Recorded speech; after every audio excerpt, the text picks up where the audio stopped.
Ozempic single-handedly destroyed the body positivity movement, which, let's be real, was always just a cope. And now something controversial but life-changing has been brewing on TikTok, and I personally love to see it. That is the rise of Skinny Talk. I'm Brianna Robinson. You can follow my socials down below, like this video, and subscribe if you want to see more content just like this. Quick disclaimer, if you are someone who deals with an eating disorder, this video is not meant for you, and Skinny Talk is probably not going to be a healthy place for you right now. Focus on healing your body. Okay, you know what's so crazy to me? That Ozempic is not controversial, but saying eat less and move your body a bit more is. You can talk about your GLP-1 on TikTok all day long, and believe me, there's plenty of that. But if you tell people to put the Twinkies down and buy some walking shoes, it's toxic. Even good old Meghan Trainor is no longer all about that base and appears to have turned to a GLP-1. Here's the thing, no matter how much perfect at any size is pushed at us, women will always want to be thin. And being in a healthy BMI range will always be seen as more physically attractive. Why? Not because of social conditioning, not because everyone is so shallow, but because it's literal science. Let me break it down. The things we perceive as physically attractive are actually just markers for good physical health. And we are hardwired to be attracted to these things for the continuation of a healthy human race. Why don't we find obesity attractive? Because it signals metabolic dysfunction. It signals something going wrong in the body. It has nothing to do with the person's heart, mind, or value as a human being. We find excess fat unattractive simply because it's not healthy. And your brain and body want to see healthy humans and create healthy offspring for the continuation of a strong and healthy human race. The human race cannot survive and go on if it is ill and not functioning properly. Why do we find BO unattractive to smell? Because it is literal toxins coming out of the body. Bad posture is the result of fascia that needs to be released. White teeth signal good hygiene in the absence of disease and harmful bacteria. A well-shaped jawline, a symmetrical face, and evenly spaced teeth indicate proper nutrients in development, and also that the person breathes properly.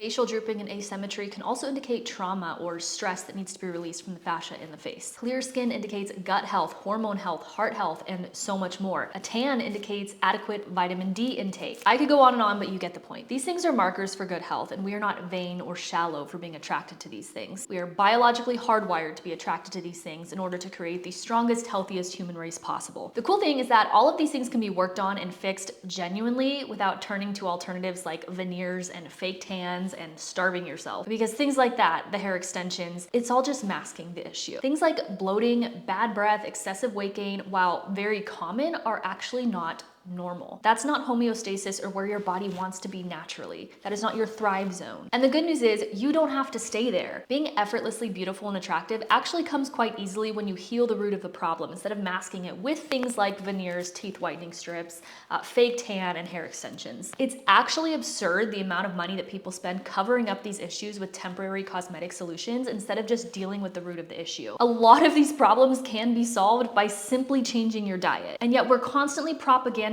to and told that that is toxic. Some of the main creators, the top creators in the Skinny Talk movement are Mina Zali, Amanda the Fat Loss Coach, and Liv Schmidt, who's actually kicked off the platform, TikTok. She was kicked off for saying things like this. Green tea is the only personality trait you need. Walk everywhere like it's your full-time job. Stop eating before you're full. Be mysterious about it. Eat light and fresh and in delicate portions. Do what you want with this information, but black is seriously the uniform to making you effortlessly slim. I've talked about in the past how wearing certain colors make me look bigger. Black, however, is my tried and true and never does me wrong. Anytime I wear black, I look slim and just effortlessly slim. Why? Because it's forgiving, it's flattering, it's literally psychological. It seriously is warfare against bloating. It's amazing. No one knows if you're bloated. No one knows if you ate one bite too many or if you strategically portioned like a queen. Black does not tell on you. It's not a tattletale. It's the friend we all want. Black is forgiving. Hydration, water first. Water always. If you're drinking more oat milk or oat milk lattes than water, we found your problem. Stress management. Learn how to control your emotions without food. The A+ girls don't eat just because they had a bad day. They walk it off, they journal, they sleep, they watch a movie, or simply just deal with it. It's okay if you cry. It's okay if you're sad. And it's better to cry it out than eat it out. Call me crazy, but I don't really see what's problematic about that video or her advice. But you know what is problematic? There is an obesity epidemic in America. 73.6% of Americans are overweight. That is almost our entire population. Now, 42% of Americans are clinically obese. So not just overweight, not just a little chubby, but clinically obese. The national conversation, and not just on TikTok, should be centered around health and weight loss right now. Never in history has it been more important to talk about diet and exercise than it is now. We are on track to become the people from WALL-E. Do you realize how pathetic and embarrassing that is? Honestly, I find it really sad. Imagine if we had a war. Where are the strong and able-bodied among us? Who's gonna protect us when no one can even run a mile and everyone's on prescriptions for food and lifestyle-related chronic illnesses that they could have avoided? 60% of Americans have a chronic illness and 40% of Americans have 2 or more. Almost half of all Americans have 2 or more chronic illnesses. Do you realize how crazy that is? If now is not the time to take our health seriously, when is? We have to stop labeling this stuff as toxic because it hurts our feelings. So let's look at the main principles of what Skinny Talk is advocating for and decide whether or not this is actually toxic weight loss advice. It is a PSA to all the young people out there, especially. If you are not taking the best care of yourself that you can be, you need to wake the fuck up and you need to go outside, go on a walk, you need to wash your face, you need to drink some water, you need to eat your fruits, eat your veggies, because if you are not starting now, at whatever age you are, it's only gonna get progressively harder as you get older. You create the life that you live. The choices you make every day will dictate the body that you have, the mindset that you have, the overall your well-being. The choices you make every day will dictate that. As a mom to 3 kids, I can think of any excuse not to be walking right now, not to go for my walks. But why would I do that? Why would I do that? Your excuses don't get you anywhere. Your excuses keep you stuck in the place you're at. I said this before, and excuses are like little blankets that help you keep you comfortable in your misery. It is so true, and that applies to anything in your life. If there's something you want in this life, you have to make the sacrifices, the choices, stay disciplined to get you there. No one's going to do it for you. No one's going to do it, whether that comes to getting your dream body, whether that comes to getting, a new job, more money. You have to, no one's going to do it for you. So you have to choose every single day to wake up and create a life that you love. Number 1 is a calorie deficit. Ooh, scary. Number 2, prioritizing whole foods over ultra processed foods. Because there are so many coaches and nutritionists who tell you to eat these like protein quest chips, you know what I'm talking about, full of preservatives, full of nastiness that's actually going to give you chronic illness down the road. It might make you skinny now, but it's not helping you, and it's certainly not healthy. Number 3 is moving your body, and you'll notice that most of them advocate for low intensity, steady state cardio, like walking. Walking is a favorite exercise amongst Skinny Talk creators. Low intensity, steady state cardio, or LIST cardio, is very hormone healthy. It is excellent for women. Unless you really want to, like you really enjoy it, you don't actually need to go that hard in the gym as a woman to lose weight. In fact, it can often put too much stress on your body and stall your weight loss efforts, and it can also screw up your hormones and lead to a loss of your monthly cycle. Over-exercising definitely screwed up my hormones as a former athlete for most of my life. I was a competitive dancer. I was in the studio 5 to 6 days a week, sometimes 5 hours a night. And then in middle school, I also started running just because I loved it so much. And so I would run anywhere from 3, usually around 6, to 14 miles a day, like 7 days a week, again, because I simply loved it.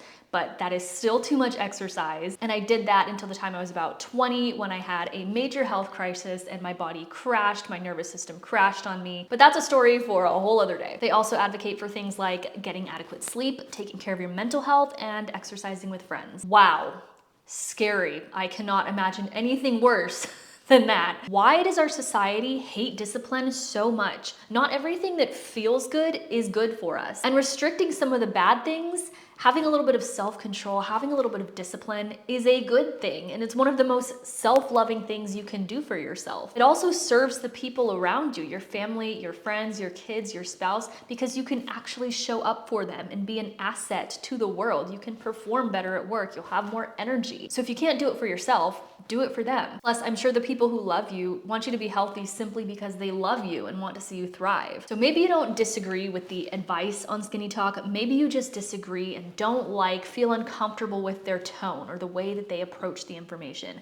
And that is fine, because guess what? There are a ton of creators who take a much softer tone. Feel free to tune into them. But not everybody wants that. And I think that's evident by how much these Skinny Talk creators have blown up. Women are tired of being lied to and propagandized to. We just just want the truth. This little movement has gone viral because it works. I personally prefer a more tough love approach. I don't want to be lied to. I don't want to be BS'd, especially with something as important as my health. Now, I don't want some man screaming in my face telling me to do more reps, but I do appreciate a sister in Christ who will look me in the eye and say, you are harming yourself, get up, let's go, let's make some changes. And can we be so for real? Someone telling you that it feels so much better to be in shape than not be in shape is not harming you, and they don't hate you, and it's not toxic. They're speaking the truth and actually have your best interest in mind, because if you bring your BMI into a healthy range, your life is going to be so much better and you are going to extend your lifespan. Skinny Talk is literally saving lives by preventing chronic illness and premature death. And women are loving it so much because for so long we have been lied to and gaslit about what is healthy. Intuitively, we all know the truth, we're just not allowed to say it because we get the cute little label of fat phobic. Well, you know what? I am fat phobic and I am proud of that because being obese is one of my greatest fears. To lose athleticism, mobility, to end up with chronic illnesses that shorten my life and ruin my quality of life. No thank you. Remember when Cosmo told us that this is healthy? This is not healthy. This is a BMI that increases all-cause mortality and leads to a shortened lifespan, not to mention a very poor quality of life. Everyday life, everyday things are gonna be a lot more difficult when you have a high BMI. As someone who dealt with a chronic illness for years, I can tell you there's absolutely nothing worse than losing your health. So long as it's in your control, i.e. losing weight, prevent chronic illness, and thank me later. Caring about your health is not toxic. Caring a bit about your appearance is not toxic. Seeking out weight loss advice is not toxic. Refining your portion sizes is not toxic. Skinny Talk is not skinny propaganda. It's just women who have decided to change their own lives and are helping others do the same. Like this video and subscribe for more content just like this, and go get healthy.